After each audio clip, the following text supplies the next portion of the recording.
Hello everyone, my name is James Pruitt. This is my seventh um, lecture on JavaScript. We're still constructing my large integer type. Um, so let's get back at it. I want to talk about, if we come over here, let's see, come up here, back to my program. And by the way, you can just go to my website, pruittmath.com, go to JavaScript, and come over here to integer.js, and you can download the program for yourself. So back to the program on my come up here. I didn't really give an explanation right here, and there's no real good reason for that except for my own laziness. And if you look, the reason I've chosen that if the absolute value of the initializer is greater than equal to math.power 2 to the 52, the reason I've chosen that is if you look right here, this is 2 to the 26 minus 1. That's the biggest. Our radix is 2 to the 26. The radix we're doing is 2 to the 26 is our radix. Or base, or whatever you want to call it. So this is the biggest number a digit. This is the biggest digit we have. So we go from 0 to 222 to the 2 raised to 26 power minus 1.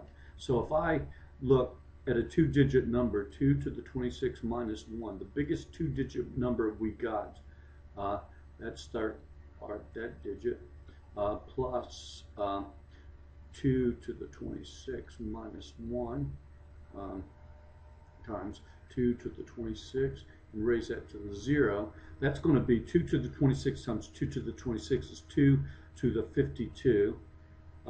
That's going to be minus 2 to the 26.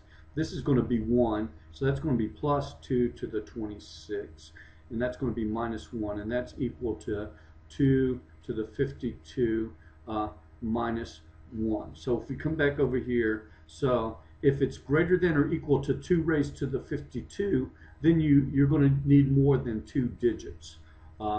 And right here, since I only need 2 digits, I have this very simple little algorithm to extract.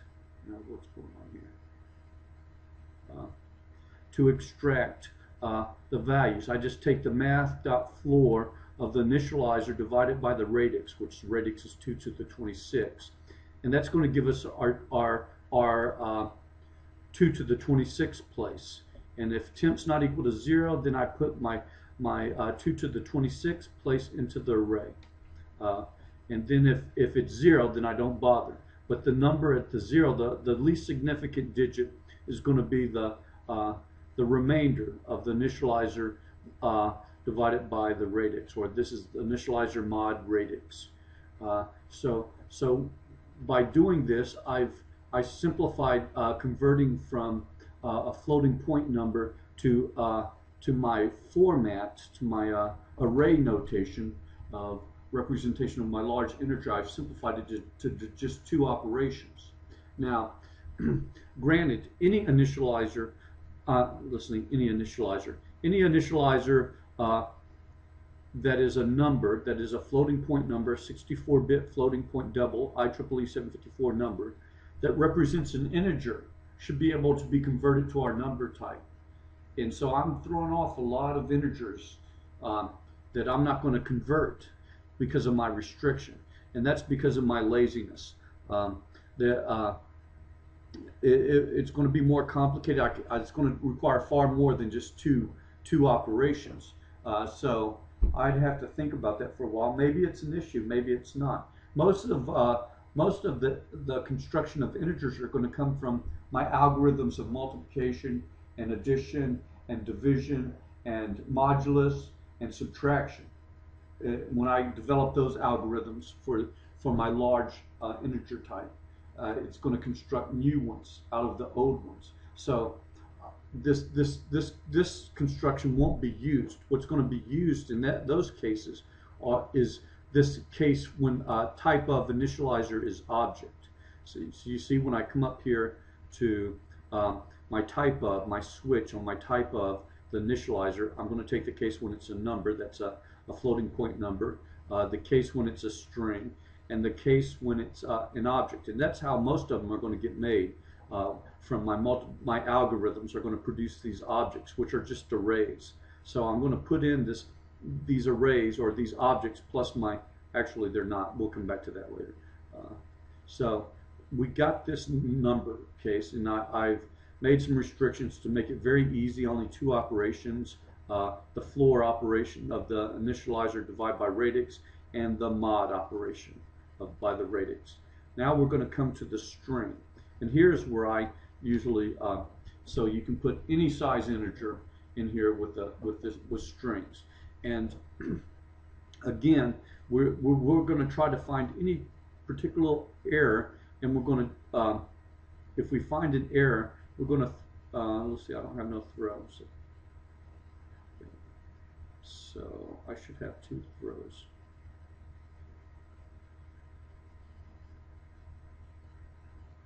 Hold on, I have to look at that. Okay.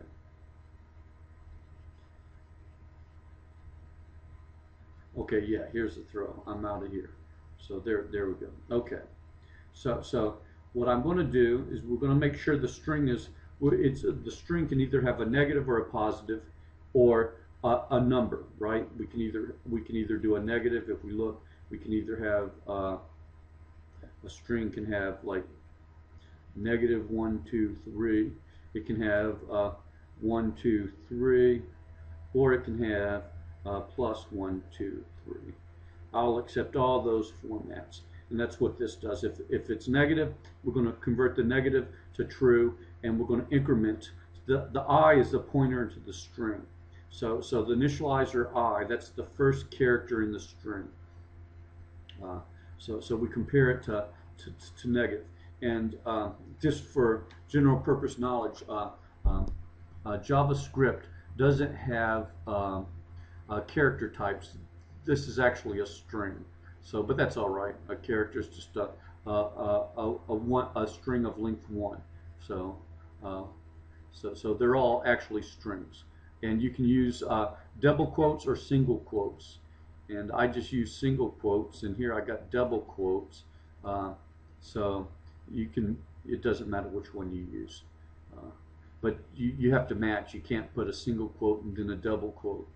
Okay, anyway. Okay, if the first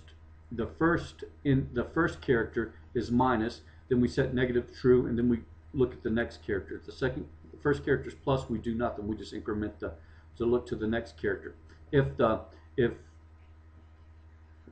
after we increment, once we should have a number. Once we've got rid of the minus and plus, we should be at the number. So if this is not a number, this character is not from 0 to 9, then we want to throw an error. Okay. But if it is between these two, we're going to go ahead and set our number to parse int initializer I 10, just to get the ball rolling. This is sort of priming the pump. So our number, our least significant bit, which has to be less than 2 to the 26, which something less than 10 is, and that's only one character between 0 and 9. So that's going to just prime the pump. So now what we got, some number in our least significant digit from 0 to 9. Then we go ahead and so we point to the next digit. So now we're just going to go through the length of the string. That's initializer.length, and string has the length property. And we already got I initialized, so we don't. This is still the C format. So I could initialize here in this first space. So it's already initialized. I don't have to do that. So I is less than initializer.length. We're going to increment I. So we're going to go through the whole string. That's basically what it says. And if initializer I is not greater than 0, greater than or equal to 0, less than or equal to 9, we're going to throw an error because we got some other character in there besides a number. So we're going to set carry equal to 0, and then we're going to go for j equal to 0, j less than number.length. So this is the number we've constructed already. So what we're going to do is the number that we've constructed already, we're going to multiply that by 10. So right here, I could say,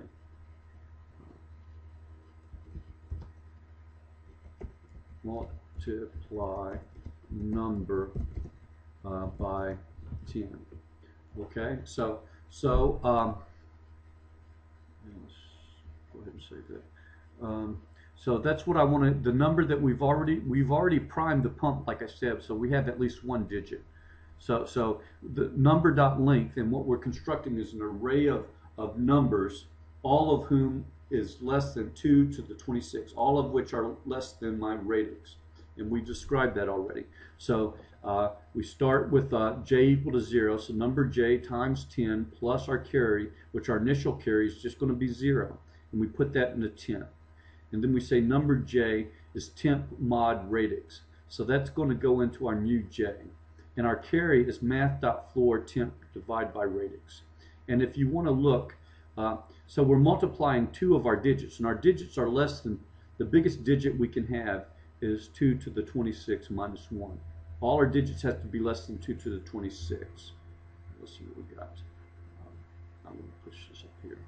So 2 to the 26 times 2 to the 26 minus 1. So we're going to be multiplying two digits, and the biggest that's going to be is 2 to the, that's going to be 52, and that's going to be a negative 2 to the 26 minus a 2 to the 26, so that's minus 2 to the 27, and this is going to be plus 1, which is less than 2 to the 52, right? So all we needed to extract, so just like we did it when we initialize with our number, all we need is two operations, and that's a mod and a division, a floor division and a mod. So our J1 is going to be the temp mod radix, and then our carry is going to be math.floor temp.radix. And it's going to repeat that process over and over again until we run out of our number length, until we've gone through all our digits. So when we're done with this loop, we check the carry. If we have a carry, then we have to extend our number by another digit. So number, this is a common idiom for JavaScript. Number number indexed by number dot length. Length is one length. The arrays in JavaScript go from 0 to the last digit. So if the last digit is 5, it goes from 0 to 5. So the length is 6. You have 6 elements. So the next free index is 6. So when you put a 6 in here, that's going to increment length to 7. So number, this is going to append to the end of the array carry, right? So what you've done is you've extended your number by another digit. Okay, so now we've done multiplying our digit by 10. Now we're going to add our number, our next digit in our, we're going to add our next digit in our string that we're inputting. So it's going to be number 0 plus parse int temp I 10. And then number 0 is going to be equal to temp because we can overflow, right? This might be 2 to the 26 minus 1. So if I add 1 here, I'm overflowed. I've overflowed that digit. So number 0 is temp minus temp mod radix, and then we're going to carry is math.floor temp divide by radix. And so now we have to, we might have to carry that carry might go all the way to the end and then some. So we go from j, we've already taken care of the first in our number, j equal to 1, that's our second place. This is 2 to the 26th place. Carry, and j is less than number length plus j. So temp is number j plus carry, number blah blah blah, and carry, and then we repeat that until we get to the end of our length. And then if carry is not 0, we have to extend our array by carry, just like we did before. Now let's see what's going on here. Okay, now if number lot length is equal to 1 and number 0 is equal to 0, then I'm going to make sure, so it's possible to have a negative 0. So I'm just going to go ahead and make negative, there's only one 0, and that's a positive 0. So I'm going to make negative equal to false if it turns out to be 0, which is possible with this string. Okay, that's it for today, or this lesson. I'll talk to you later.